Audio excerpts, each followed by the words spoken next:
My name is Dr. Sonny Magana, and I've been a teacher and a researcher for almost 40 years.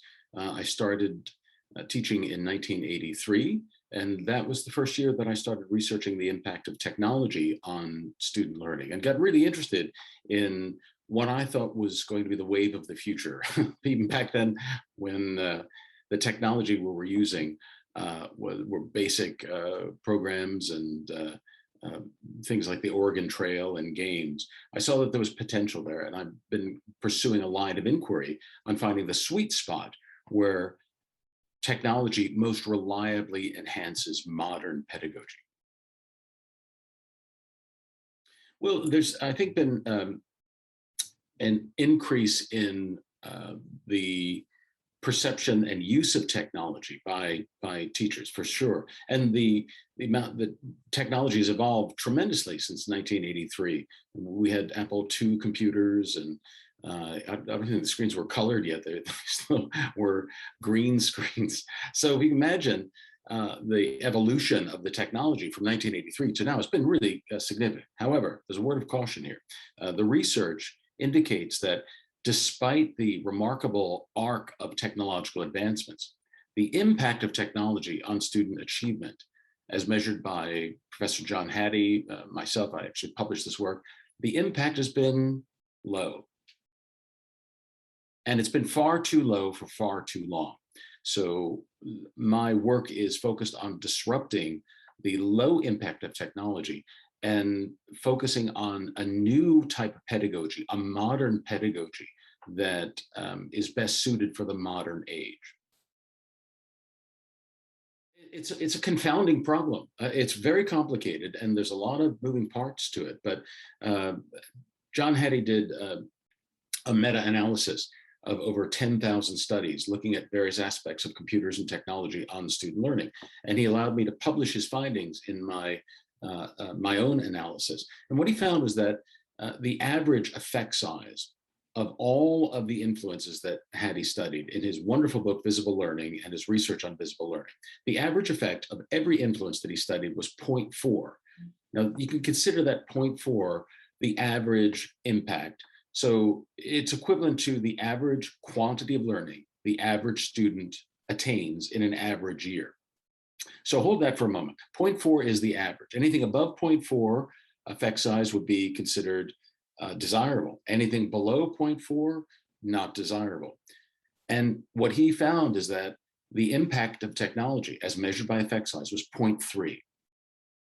And it hasn't changed in 50 years. So that really is a wicked problem. It's a problem that really struck me as something I really wanted to pursue. So I've been engaged in a line of inquiry for almost 4 decades on understanding why the impact of technology is so low and what can be done about it. Here's what I found. It has less to do with the technology and more to do with the instructional methodology that is supported by the technology. Now that's not surprising, but it took me a long time to come up with that finding. And here's I can explain it in this way. The dominant pedagogy of the 20th and the 21st century hasn't changed, and it's a tell and practice pedagogy. When that is where teachers tell students what to memorize, what knowledge is important, and then students practice, memorize, rehearse, and then recite that knowledge. So it seems as though we've been privileging or putting too much emphasis on memorization and low-level surface knowledge. And my research indicates that when we change that and allow students to be more involved in expressing and representing themselves creatively, using their creativity to express their knowledge, to plan for their learning, to represent their growth, and to actively evaluate themselves, the gains are astounding. So it's really about a new pedagogy, and that's what my work is all about, a new pedagogy for a digital age, a next generation pedagogy, if you will. Yeah, I think the perception would be, well, it's going to be very difficult to change the pedagogy because our training and all of our educational experience has been reflective of the tell and practice model. However, When teachers allow students to be more involved in three things: in planning for their learning, in teaching each other, even if they make mistakes, even if students make mistakes, when they teach each other, they develop empathy, they develop a sense of capacity, autonomy, even well-being by having kids teach kids, and then having kids be more involved in assessing their own knowledge growth. So in a way, my research indicates that when teachers work less and have students be more involved in planning for the learning, teaching each other, and assessing their learning, the gains were equivalent to 1.6, an effect size of 1.6 and higher. And that's equivalent to a quadrupling of student learning. So here's my message. By making subtle changes in the way we think about teaching and learning and putting more emphasis on contributive learning. I have a theory called contributive learning theory, where students contribute to the learning of others. The gains can be equivalent to a four-time increase in learning productivity, which is astounding.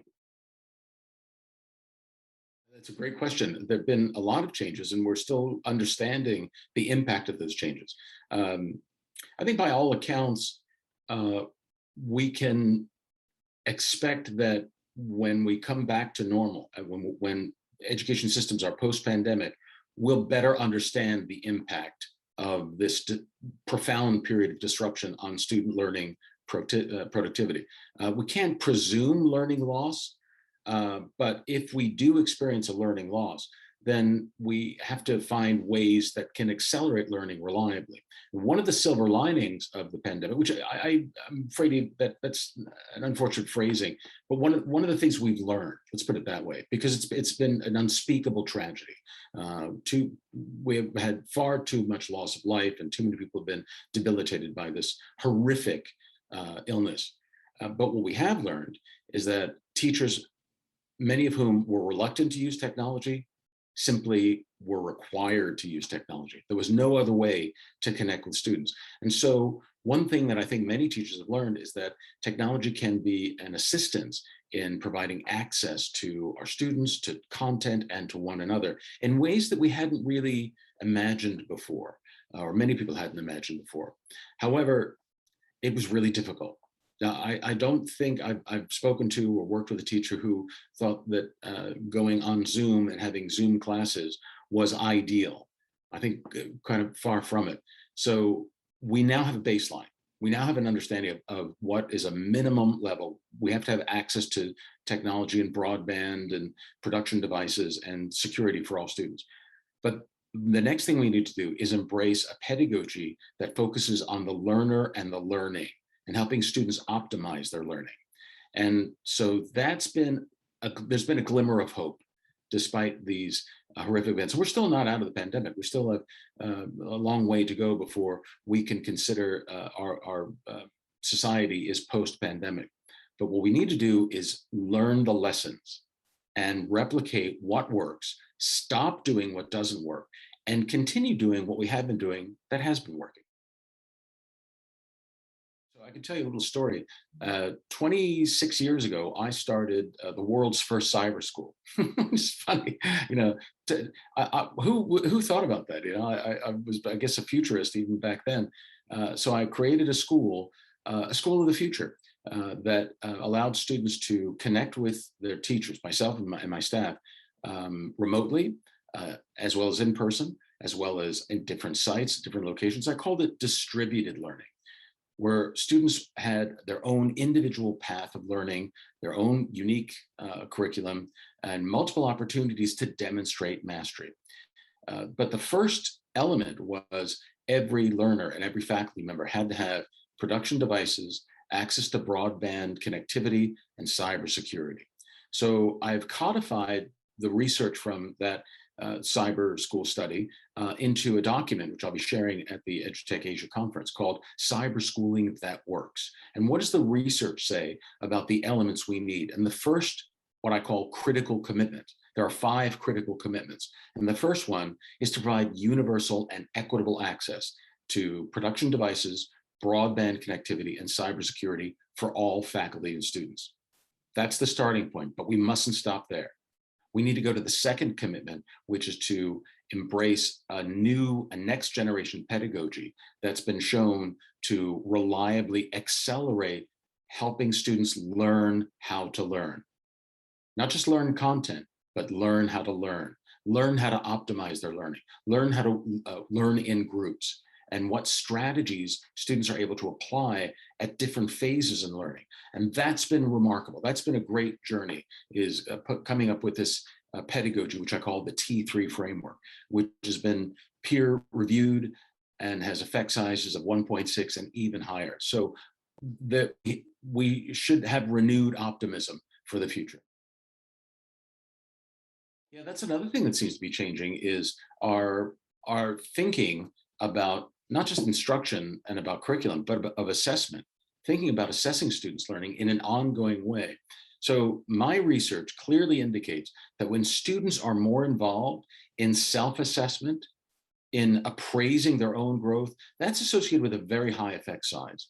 And so there's real hope in not just formatively assessing students, but even triangulating assessment. So we have teacher-generated assessments, institutional-generated assessments, and include student-generated assessments. When students are more involved in representing how they think as well as what they know, that changes everything. That puts the student at the center of the assessment experience. And when given multiple opportunities to demonstrate mastery, students will attain mastery, but they'll attain much more. They'll attain confidence in their ability to learn, unlearn, and relearn. And that's remarkable. When students have that agency and the autonomy, and they learn how to learn, unlearn, and relearn, then they approach a kind of self-determinism, where the student becomes their own teacher. So I've written this concept. Every human has an inner learning sensei. We have an inner teacher inside of us. And so I implore educators around the world to allow students to awaken their inner learning sensei, so they learn how to optimize their own learning. And as a result, their well-being, their confidence, their autonomy, and their sense of actualization just accelerates. And it's a wonderful thing. Well, back in 1995, we didn't have laptops. Laptops weren't readily available, so we used desktops. And so resources are always limited. We will always have to deal with a limitation of resources. Here's what's not limited: our imagination. Human imagination knows no bounds. It is by definition limitless. So I used my creativity to acquire desktop computers for 200 students in my cyber school. We had modems. The students and I took apart the motherboards. We put new graphics cards and new modems in there so that every child in the program had access to these tools. And I partnered with a local company. Boeing in Washington State, where I live, is a big employer, and they're a very large company. Every few years, they upgrade their computers, and I, through several contacts, was able to get some of their their computers, their hand-me-down computers, and use that along with a basic dial-up internet access to provide the resources for my students. Now, here's the other interesting thing. 25 years ago, considering a cyber school was kind of out of time. It was a little ahead of its time. And so those ideas seemed a bit out of place. Today, those ideas and that research is an imperative. And we can all learn from this model of the cyber school, where every student had their own individual pathway that was based on their needs, their interests, and their passion. Every student met with me and the other teachers face-to-face part of the time. Part of the time they were online. Part of the time they were working or on a job site or on a field trip or exploring the application of their knowledge in real world contexts. And when the global pandemic hit, cyber school continued unaffected. It wasn't impacted it didn't have such extreme impact as other schools because of the pandemic, because the students were already used to distributed learning. And there's a lesson in all of us for that. My core ambition, I call it Project Moonshot. That's why I have the background of the moonshot. We need moonshot thinking in education. We need thinking that's so far ahead of where we are now, and the ability that we can attain it, we can achieve it. When humans first landed on the moon, that was indicative of the power of imagination, the power of human creativity and resolve, so that we can galvanize the best of of human nature in a contributive way to do something that seems impossible. Well, I have a challenge for global education systems that I hope to achieve by 2030, and that is to double learning productivity, to double the quantity of learning that any child earns in a year using the methodology that's guided by my T3 framework and the T3 research, to double learning productivity and radically improve whole child and whole system well-being and mastery. That's my inspiration, and that's what keeps me going, is this notion that we can do it. We'll do it because we need to do it. Our future depends on our youth, and providing our youth with the highest quality educational opportunities to grow and learn how to optimize their learning is my North Star. Well, I'm thrilled. I'm delighted to be keynoting at the EDUtech Asia 2021 conference. So I'm delighted to share my findings on Project Moonshot and T3 framework. And I'll be providing some comments on a new body of work, a new book that I'm publishing called Cyber Schooling That Works. And it is a blueprint for the future. It is a blueprint for educational systems based on 5 critical commitments that are born of research. So the research indicated that these 5 things really need to be done and in place strategically in order to build schools of the future. And that's what we want to build now, schools of the future. And that's what I'll be talking about at the EDUtech Asia Conference 2021.